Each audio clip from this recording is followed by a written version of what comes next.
Well, I am in the press in the conference of the exopolitic area with a character, a man that you are watching now that became famous because of an interview by the Project Camelot in which he didn't show his face, and now this is the first time. What's your name, please? My name is Arthur Neumann. It's a German last name, Neumann. You worked for 30 years in the research area, in very critics area. Manufacturing, logistics, pretty much every area of government and government contracting, but mostly government.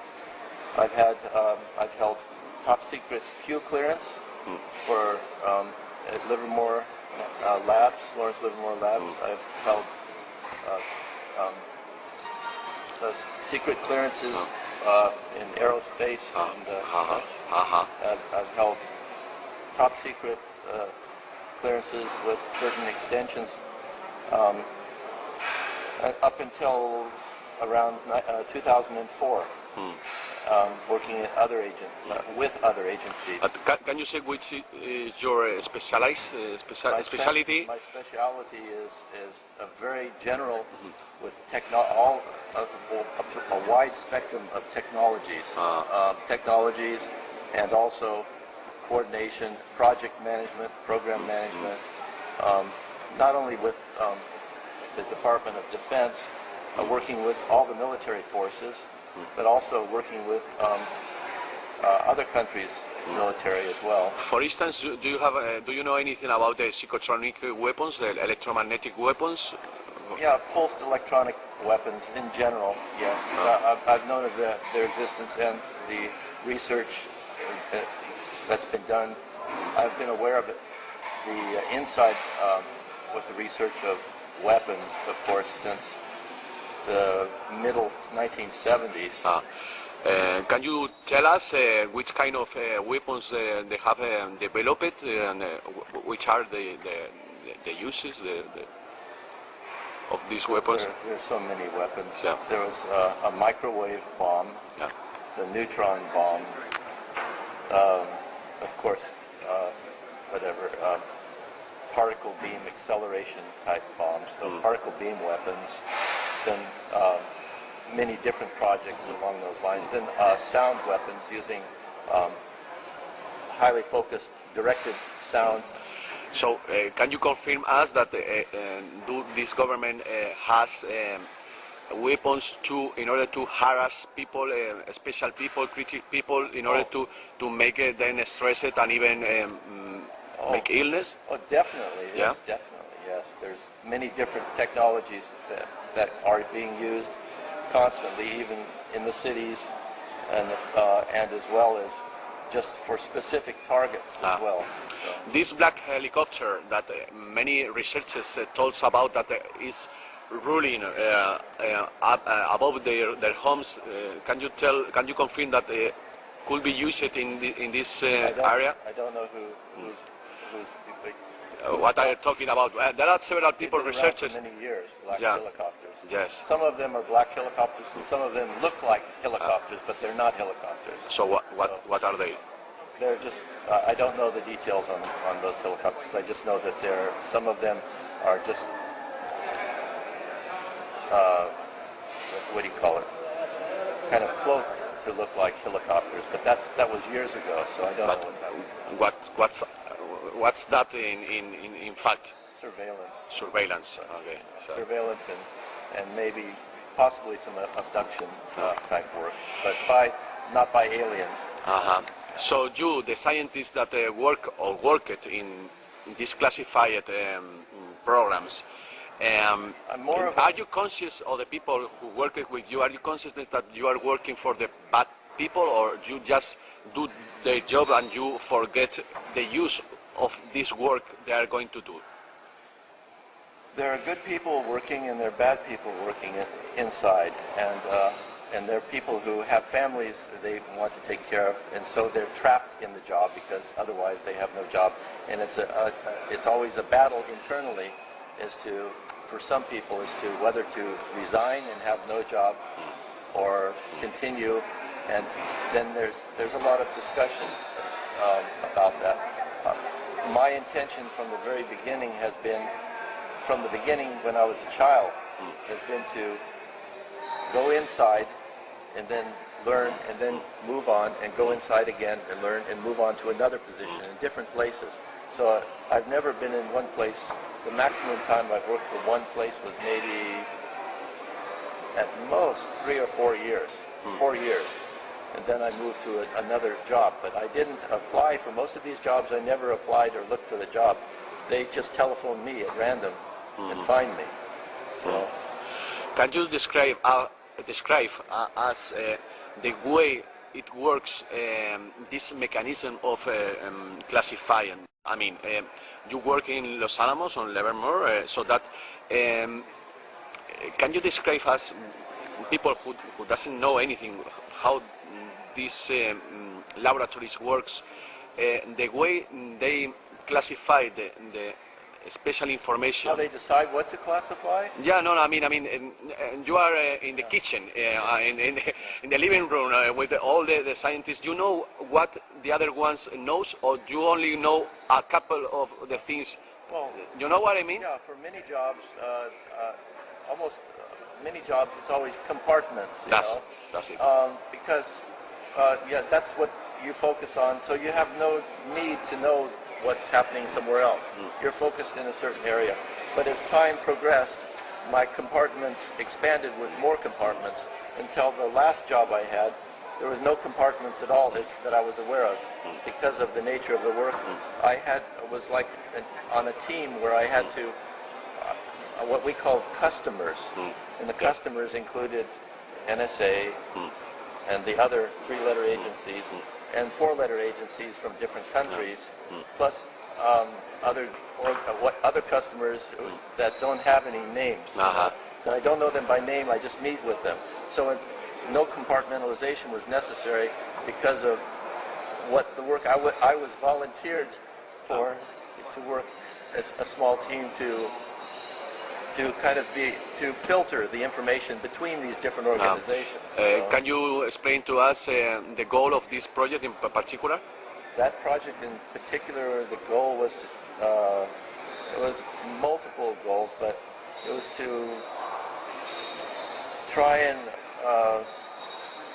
find a way for these different groups to communicate and yet respect their privacy, what they don't want between each other, because they don't want to openly share information between each other completely, but to find a way, a mechanism for them to be able to communicate what they want to communicate. Something in a like safe manner. A secure intranet, something like that, or? But that too, yes, yeah. But with a filtering. Filtering. Yeah. So that means that I had to have access to all of their information. So that just happened, you know. So as long as you know about telecommunications, can you tell us if everybody's worried about the Big Brother? These people knows everything about us? Well, you can't hide anything. Yes. Right now we're having the interview. I'm pretty certain that everything is very well documented. You know, it's just a matter of whether they have an interest in it or not. You know, so you don't have any privacy, and especially when in the electronic era, every transaction you do, every phone call, every hotel place you stay, every person you meet, every face. It sounds like a song. They'll be watching you. Yeah. But it's nothing to fear, you know. This is the important thing, is stop being afraid of everything. Yeah. Because that fear is, today what we need to focus on is the opposite of fear. It's to look forward and be happy about this baby that I spoke of that's being born, and celebrate the change and realize that there's pain involved in this change. And these black factions and such, these dark operations, they are very weak. They're very weak and powerless. Really? Yes, they're very weak, especially if you realize, if you could understand that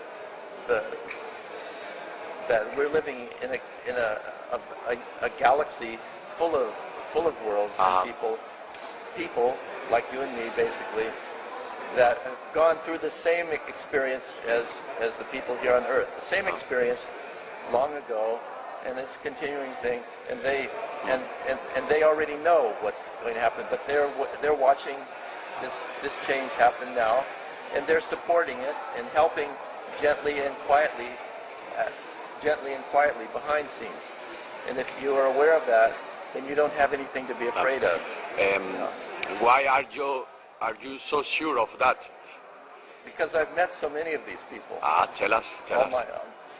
I've met these people even before I worked, you know, and for other reasons which I'd rather not explain on video right now, because of where I come from as well.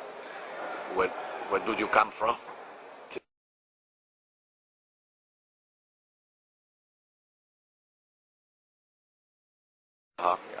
But can you tell us if the first contact is close, as they say a lot of people? The first contact with this? The first contact, I think, that's planned is not a real contact.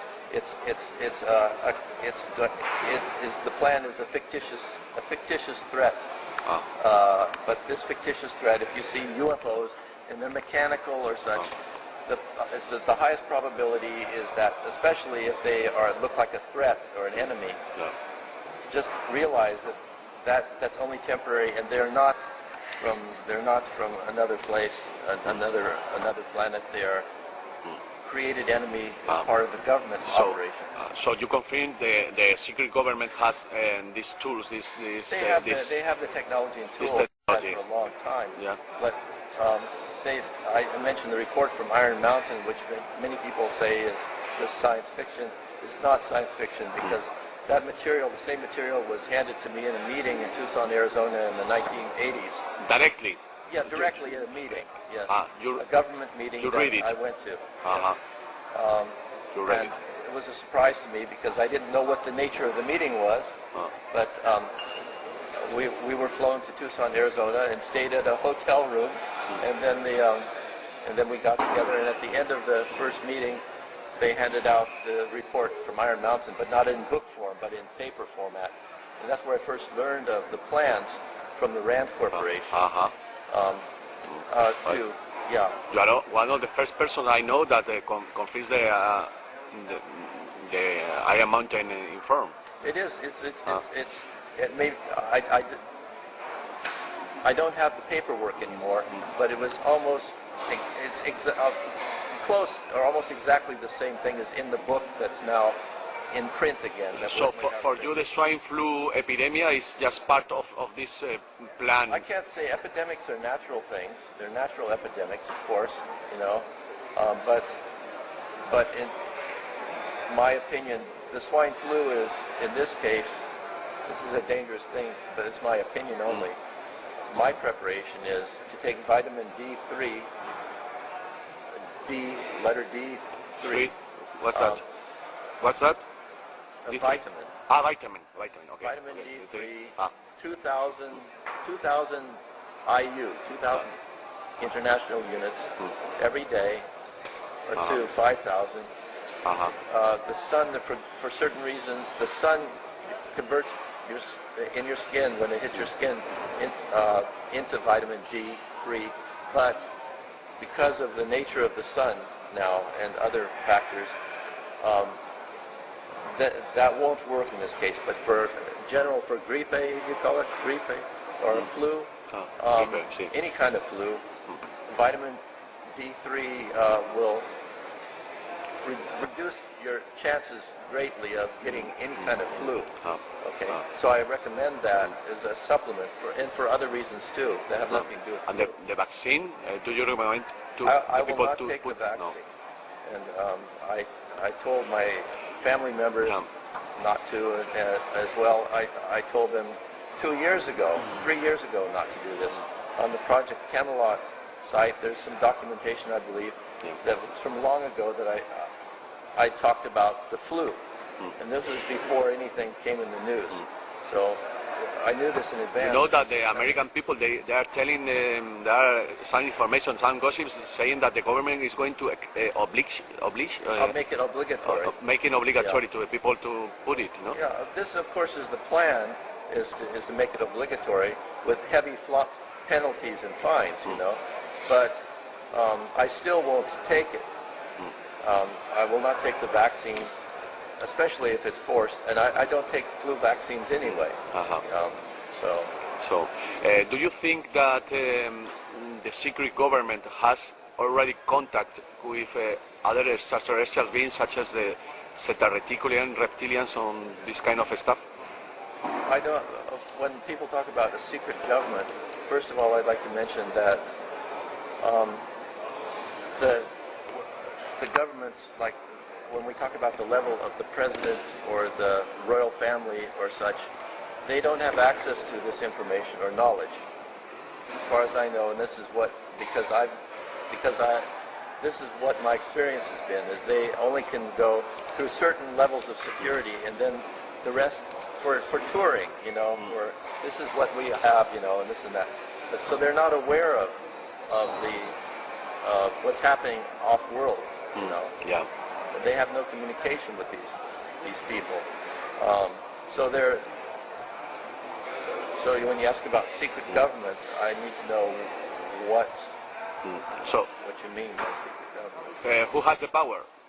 Kissinger, Rockefeller? Who is in charge? You have power. You're in charge of running the interview, and then so it's different levels of power and strength of power. I mean, and in each person. So you don't believe this well centralized in 3 persons, something like that? Do you believe this, as there are some people says that there are a couple of people several people that has this power concentrated in? There are small groups that meet that do have power, including one that I mentioned in the Zurich conference that I don't want to mention again, 3-letter agency that isn't spoken about very much. But dealing with satellites and so on, for instance? Okay. But the thing is that ultimately they have their limits as to what power they really have. They want power, and they've been trying to have power for a long time, but in the next few years, they will completely lose all of their power very shortly. Why? Because of all the changes that are taking place and converging now. So, what's the role of the humankind in all this story?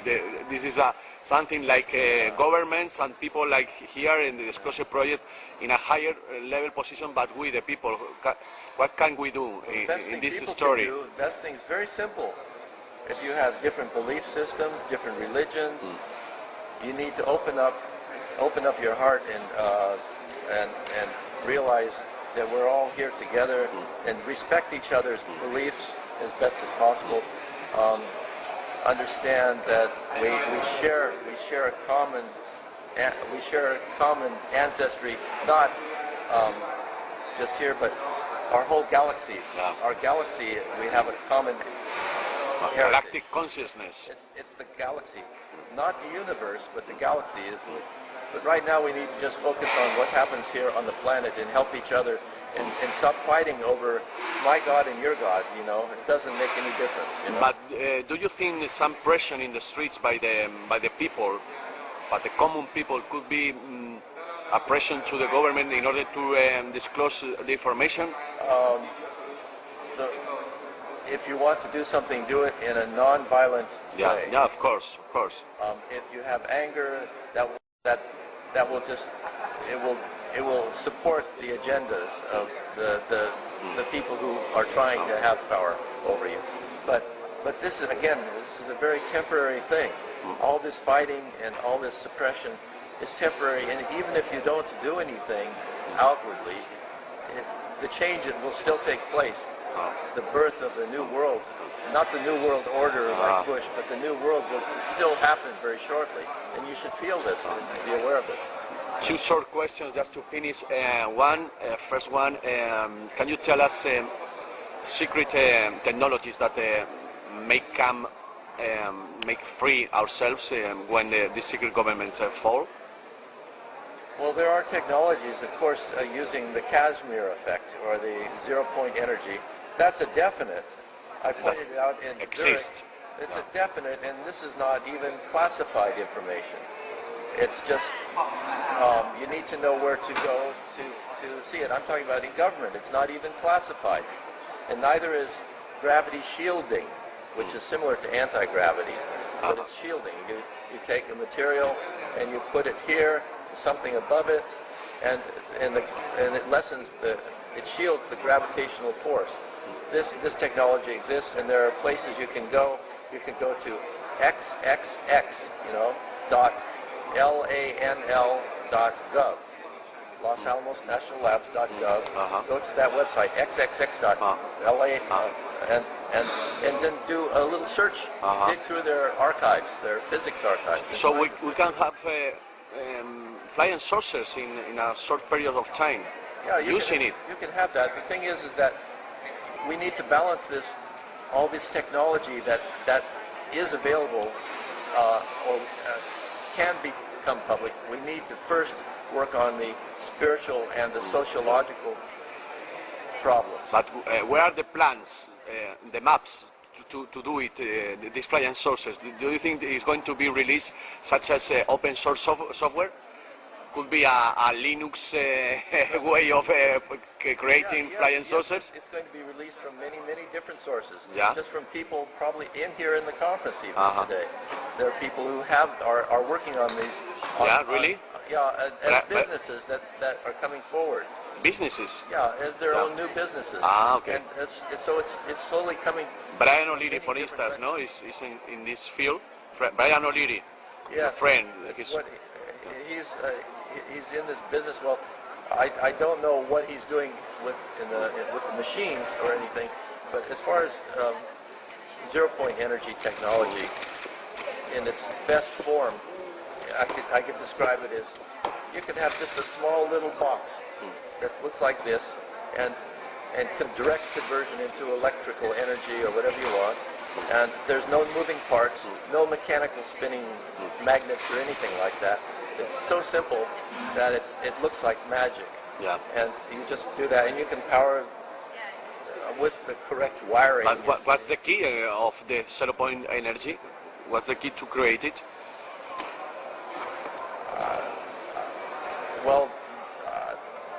How does it work? Yes. Well, there are different approaches, but one of them is basically very small layering of materials. Almost like a capacitor. Capacitor is manufactured. Small layers of material, and then we're tapping the energy from that. But it's a simple solid-state type of technology that can be used. Does zero-point energy has anything to do with argon energy? I don't know anything about argon energy. No. I mean, I've seen it, and I don't have any experience with it. Okay. The other question was about the Obama administration.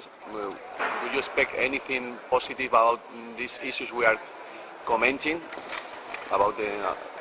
I've been up and down with my feelings about Obama. So I don't know. It's really not Obama. I don't think. I think it's just what happens with this world as a whole is really almost a natural event. Events are happening, and it's not a matter of whether someone makes a decision in office to release information. This is all happening very naturally. Yeah. It's not any decisions. We don't need the government to release the information. No, That's you don't need the government to release the information. I am very agree with you. I'm very agree. No, we don't have to ask for the government to do it. And don't expect the government to have any information to release to you. Yeah. Because the governments, like I was talking about, the governments don't have this information to release. So this information is already in the public domain. It's just coming. It's like flowers growing out of out of the soil. You know, it's blooming everywhere. We have internet, you know? just put in action the people. And also, you know, great inventions and things in the past have been discovered simultaneously in different places on the planet. How is this possible? It's because it's happening in a different dimension, from a different dimension. And this is how this information is released. It's not released through government. The information is in internet. Just for finishing the interview, do you think they are going to close the freedom in the internet? Can they do it? Well, they can attempt to, and they can shut it down, and there may be a period of time where the internet may slow down a lot. But then we're talking about who are they, you know? So the internet was originally structured so that you cannot shut it down, you know?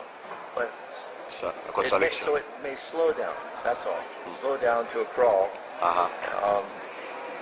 And so think about alternative ways of communication. But a new form of communication will come in a few years where you won't need internet anymore anyway. Which one? Telepathy. Something like that. That's it. And that's it. And people will it will be a natural thing too. Heart communication. Yes. And that's what's happening at the conferences. People will experience this, you know. Okay, thank you so much for your information, for your brave and turn off your courage. Television. Turn off your television. Okay, I will do it.